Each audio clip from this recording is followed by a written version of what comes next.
Clark. Thank you, Mr Speaker. My question is to the Minister for Infrastructure.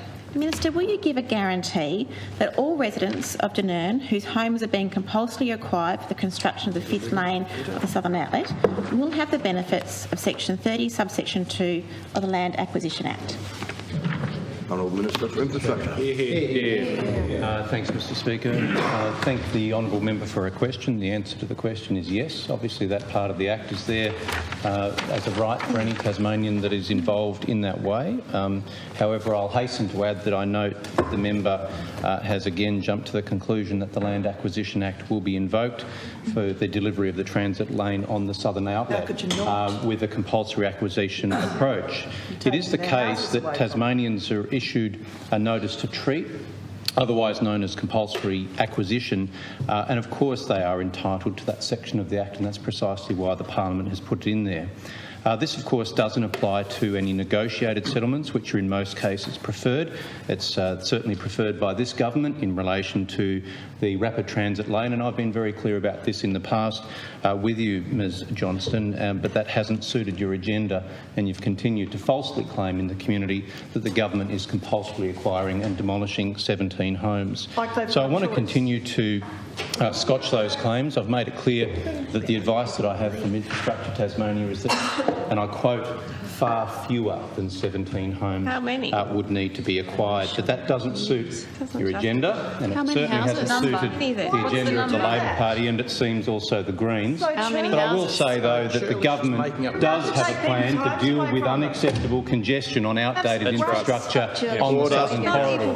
Mr Speaker, and that plan bears the signature of Mr Winter as the former member, the former mayor of Kingborough City Council, and also of Ms Johnston, ironically, as the former mayor of Dynnyrne. It bears your signature, Mr Winter, and it bears your signature, Ms Johnston, but when you got to this House, it no longer suited you to want to actually provide solutions to the people of southern Tasmania dealing with unacceptable congestion on outdated infrastructure. Now, Mr Speaker, public consultation has now concluded. The government, clearly as part of our policy and at my direction, Infrastructure Tas have been discussing the plans one-on-one with property owners who are potentially affected by that. And I'll be very clear.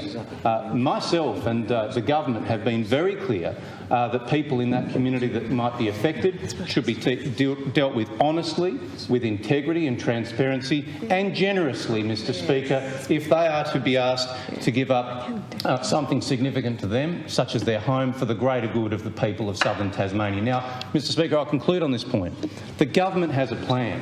There is no alternative plan, Mr Speaker, to deal with unacceptable congestion.